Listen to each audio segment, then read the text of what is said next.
Assalamualaikum warahmatullahi wabarakatuh. Salam sejahtera untuk kita semua. Baik, dalam kesempatan kali ini kita akan membahas tentang konsep Pancasila sebagai pengembangan ilmu pengetahuan dan teknologi atau IPTEK.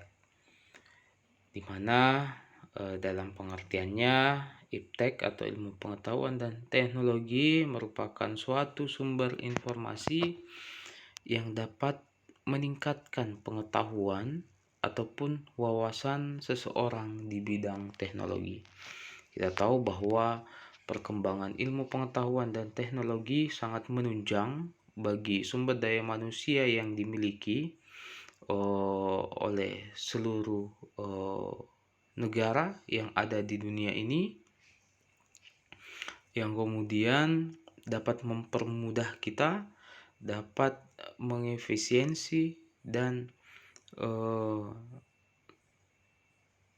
efektivitas kegiatan yang kita lakukan itu dapat tercapai dengan baik. Dalam hal ini selanjutnya kita akan membahas tentang faktor pendorong percepatan perkembangan ilmu pengetahuan teknologi. Yang pertama yaitu arus globalisasi yang kemudian membuka peluang bagi budaya baru ke dalam suatu negara. Jadi dengan adanya arus globalisasi ini kemudian memudahkan informasi dan komunikasi yang ada di luar, yang ada di satu tempat untuk dapat diakses secara real time, on time, dengan jarak dan waktu yang berbeda atau sangat signifikan perbedaannya. Misalkan kejadian-kejadian yang ada di luar negeri dapat dengan cepat diketahui dalam konteks kenegaraan kita. Misalkan pemilihan umum yang dilakukan oleh Amerika Serikat, seluruh informasinya dapat kita akses melalui perkembangan teknologi informasi dan komunikasi yang ada. Kita dapat mengakses dengan cepat dan dengan mudah. Ini adalah akibat dari arus globalisasi tersebut. Yang kedua, munculnya penemuan baru dan teori-teori baru. Jadi dengan kemudahan IPTEK kita diberikan fasilitas, sarana dan prasarana yang ada di dalam IPTEK tersebut untuk memudahkan kita melakukan atau mengelaborasi ilmu pengetahuan yang kita miliki, atau melakukan compare antara ilmu yang satu dengan ilmu yang lainnya. Segala informasinya dapat kita dapatkan melalui perkembangan teknologi dan informasi komunikasi yang ada. Selanjutnya terkait dengan gaya hidup yang instan. Segala sesuatu apa yang kita butuhkan, apa yang kita tidak tahu, apa yang kita ingin tahu, itu semua sekarang dapat kita akses melalui IPTEK yang sudah tersedia. Di zaman saat ini apa yang kita tidak dapat identifikasi melalui Google, selain daripada Google ada media-media yang lain seperti YouTube dan lain sebagainya. Jadi ini semua yang memudahkan kehidupan kita. Cuman ada satu hal yang biasa saya temukan di kalangan mahasiswa ketika kita melakukan diskusi ketika ada pertanyaan yang dilontarkan kepada seseorang, maka orang tersebut akan mencari jawabannya di internet atau di Google. Nah, ini adalah suatu fenomena yang sangat kita sayangkan bersama, di mana seharusnya hal-hal tersebut itu kita sudah harus pahami sebelumnya, dan kemudian kita tidak bertumpu pada yang namanya ilmu pengetahuan dan teknologi tersebut, di mana kita harus dapat mengembangkan nalar yang kita miliki selain daripada kita menjadikan sesuatu yang terdapat di dalam iptek atau di dalam Google itu menjadi literatur kita. Jadi sebelumnya harusnya kita sudah membaca dulu, lalu kemudian pada waktu sesi tanya jawab atau diskusi kita tinggal mengembangkan. Begitupun dalam pembuatan makalah, pembuatan tugas yang lain-lainnya. Ini perlu kita perhatikan untuk tidak lain dan tidak bukan untuk mengembangkan kemampuan berpikir kita di dalam pengembangan ilmu pengetahuan yang ada. Jangan sampai kita malah diperbudak oleh ilmu pengetahuan dan teknologi. Seharusnya kita yang dapat mengendalikan program-program tersebut. Peran pemerintah lewat setiap kebijakan terkait dengan pengembangan iptek. Dan yang kelima, munculnya kaum-kaum modernis yang berintelek dan terampil.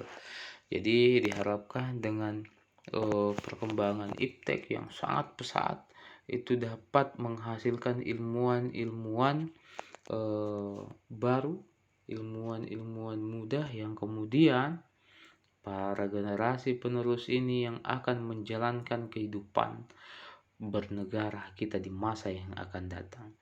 Para generasi muda ini yang menentukan baik atau tidaknya perjalanan hidup bangsa kita di masa yang akan datang.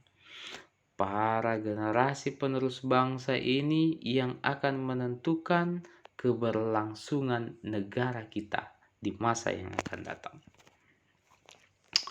Ada beberapa faktor penghambat dari ilmu pengetahuan dan teknologi tersebut. Yang pertama itu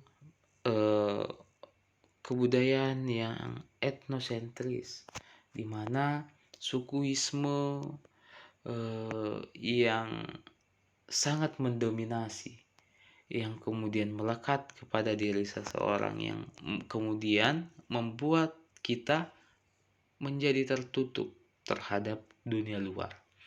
Ini yang kemudian menjadi salah satu faktor penghambat dari perkembangan ilmu pengetahuan tersebut. Yang kedua,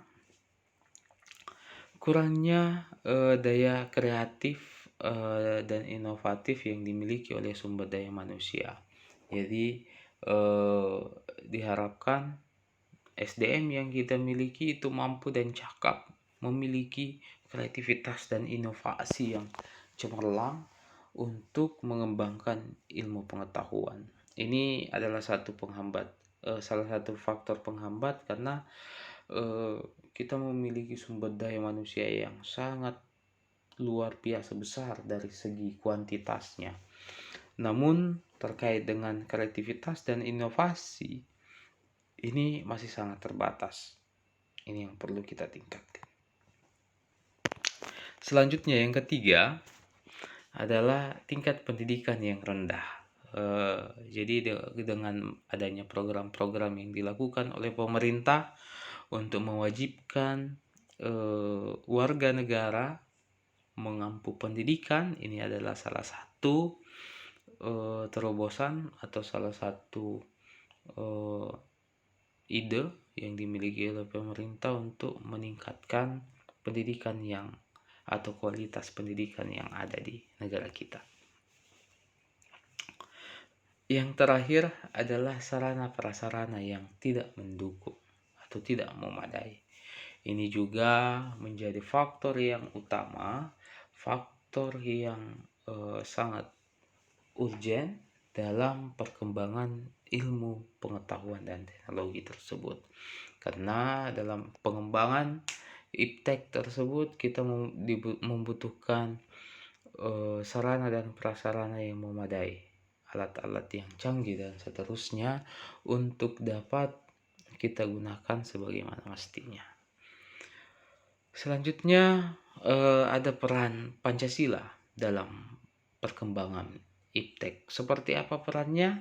Kita bisa lihat, yang pertama, iptek tidak hanya memikirkan apa yang ditemukan, namun dalam ilmu pengetahuan dan teknologi juga dapat membuktikan dan menciptakan serta mempertimbangkan maksud dan akibatnya, apakah merugikan manusia yang ada di sekitarnya. Ini perlu diperhatikan karena sesuatu apa yang kita hasilkan ini kemudian dapat menjadikan pertimbangan untuk kita, untuk masyarakat yang ada, supaya apa yang kita hasilkan, apa yang kita inisiasi, apa yang kita kreasikan itu bermanfaat bagi masyarakat, bukan malah sebaliknya. Yang selanjutnya, sebagai hasil budaya manusia yang beradab dan bermoral. Ini diharapkan untuk dapat mengembangkan itu. Iptek hendaknya dapat mengembangkan rasa nasionalisme, kebesaran bangsa, serta keluhuran bangsa sebagai bagian dari umat manusia yang ada di dunia atau di muka bumi ini. Selanjutnya, selain memiliki kebebasan untuk mengembangkan iptek, juga harus menghormati dan menghargai kebebasan orang lain. Yang terakhir, pengembangan iptek haruslah menjaga keseimbangan keadilan dalam kehidupan kemanusiaan, yaitu keseimbangan keadilan dalam hubungannya dengan dirinya sendiri, manusia, dan Tuhannya. Mudah-mudahan apa yang sudah dijelaskan dalam kesempatan kali ini dapat bermanfaat untuk kita semua. Mohon maaf atas kekurangan yang bisa saya tampilkan. Terima kasih atas perhatian saudara-saudara sekalian. Wabillahi taufiq wal hidayah. Wassalamualaikum warahmatullahi wabarakatuh.